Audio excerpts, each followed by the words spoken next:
어쩌면 내 삶을 전혀 돌볼 수 없을지 모르겠지만 나를 보내시고 무너진 그 땅에 내 생명 묻으소서. 주님의 나라가 세워지는 것이 나의 평생 소원. 주님의 교회가 이곳에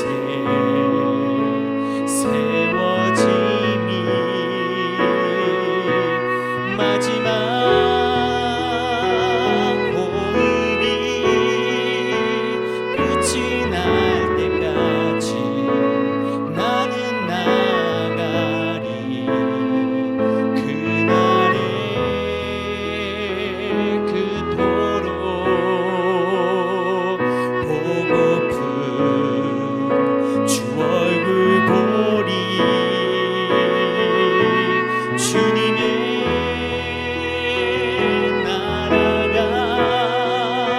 세워지는 것이 나의 평생 소원. 주님의 교회가 이곳에 세워짐이 마지막 고음이 끝이 날 때까지 나는 나가리. 그날에 그토록 보고픈 주 얼굴 보리. 어쩌면 내 삶을 전혀 돌볼 수 없을지 모르겠지만 나를 보내시고 무너진 그 땅에 내 생명 묻으소서.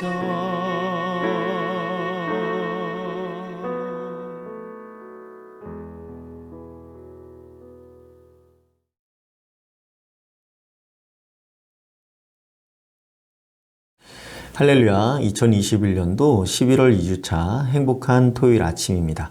이 아침에 하나님께서 저희에게 허락하신 말씀은 사도행전 8장 14절부터 20절까지의 말씀입니다.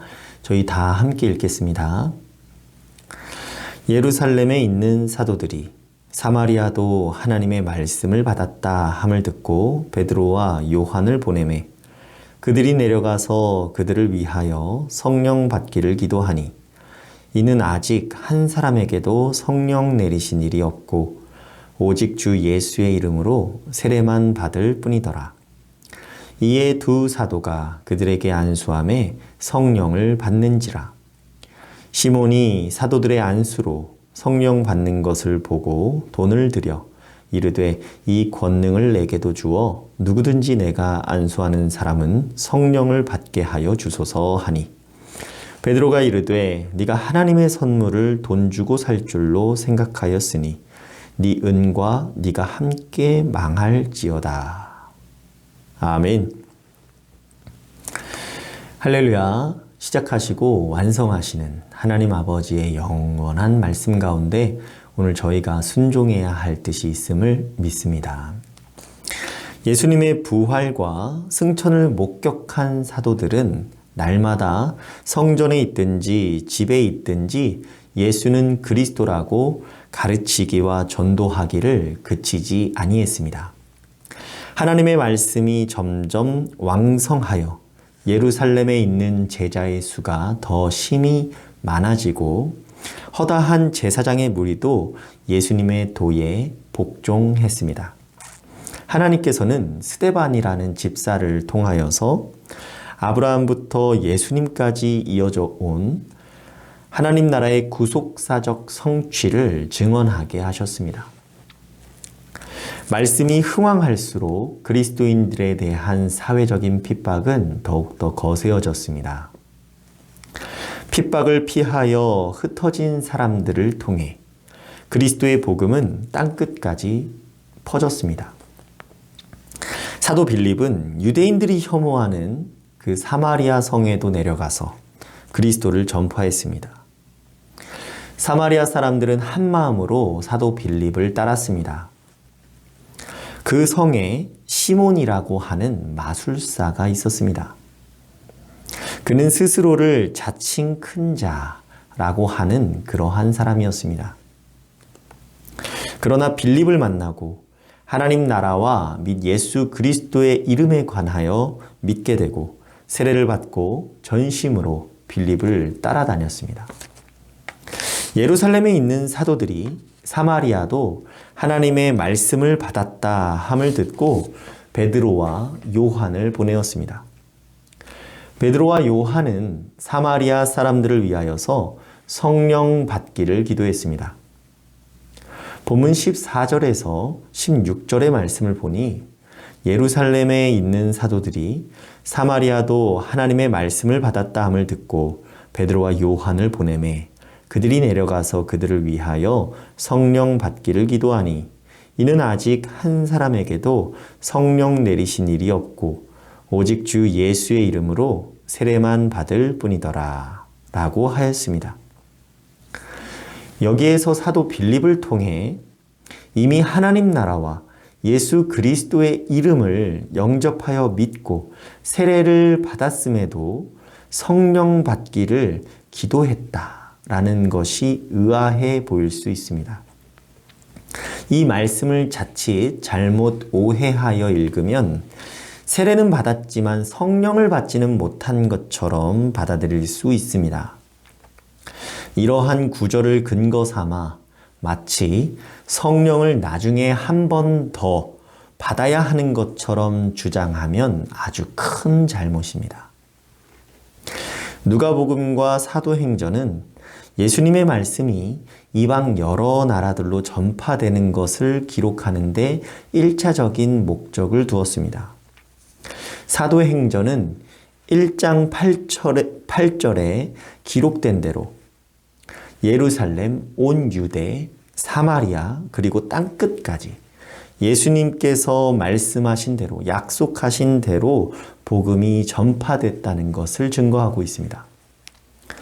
오순절 성령 강림이 의미하는 것은 예수님께서 승천하시면서 약속하신 대로 성령께서 임하시어 이 땅에 함께하고 계심을 의미합니다.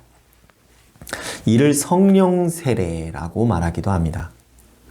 성령 세례라고 함은 예수님께서 사도행전 1장 5절에서도 말씀하셨듯이 요한은 물로 세례를 베풀었으나 너희는 몇 날이 못되어 성령으로 세례를 받으리라 하셨느니라 약속하시고 오순절 날이 이름에 호련히 하늘로부터 급하고 강한 바람 같은 소리가 있어 그들이 앉은 온 집에 가득하며 마치 불의 혀처럼 갈라지는 것들이 다락방에 모인 약 120명 그들에게 보여서 각 사람 위에 하나씩 임하는 모습으로 성령께서 충만히 임하셨습니다.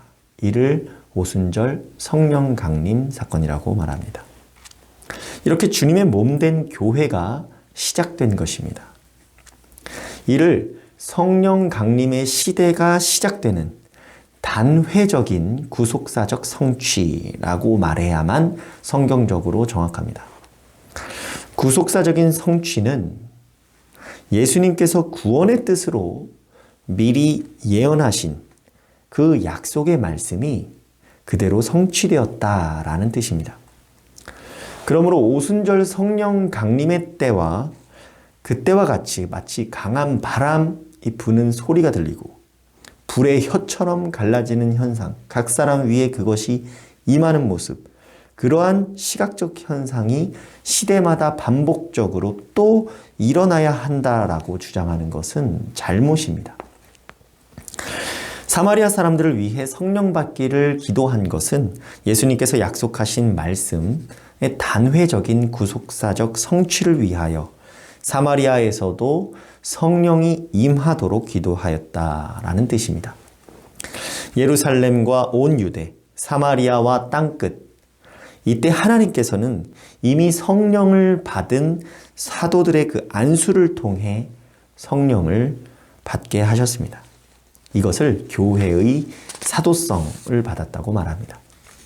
이렇게 사마리아에도 주님의 몸된 교회가 세워지게 된 것입니다. 성령을 받은 자들의 안수를 통해 성령의 능력이 흠없이 오늘날의 교회까지 영원한 생명이 무한한 성장을 하듯이 계승되었다라는 뜻입니다.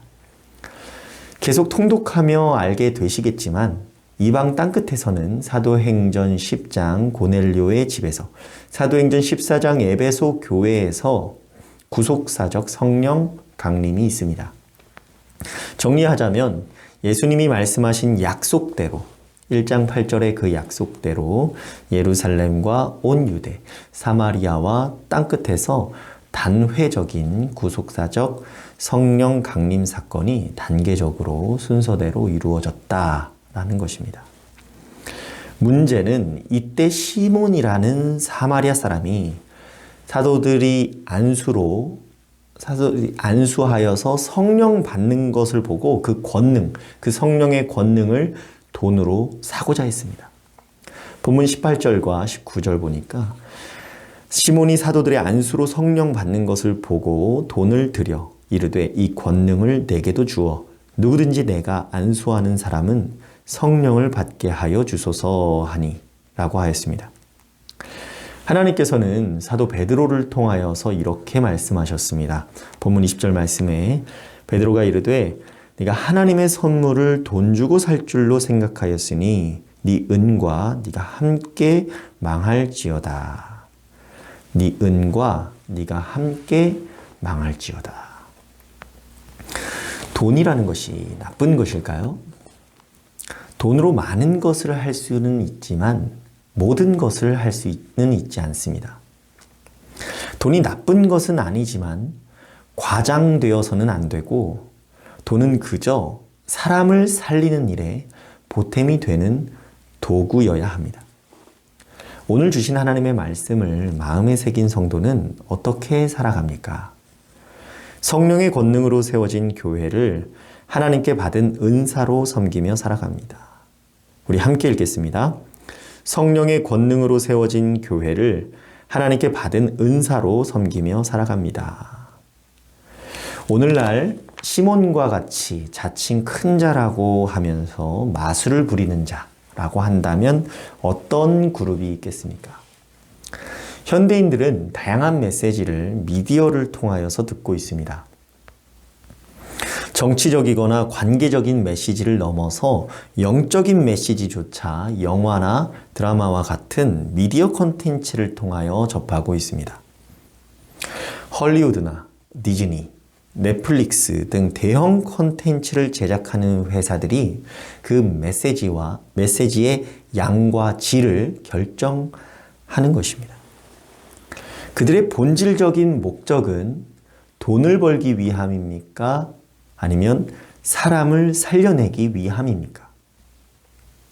하나님께서는 이 땅의 사람들을 살려내시기 위하여서 성령의 권능을 주시고 그 성령의 권능으로 교회를 세우셨습니다. 하나님의 선물로 받은 그 교회를 돈으로 사고팔고 마음대로 할 수 있을까요? 그랬다가는 은과 함께 망하는 것입니다. 우리가 살고 있는 이 세계는 모두 하나님의 소유입니다. 하나님이 지으신 세계에서 돈으로 마음대로 할 수 있을 것이라고 생각했다가는 망하는 것입니다.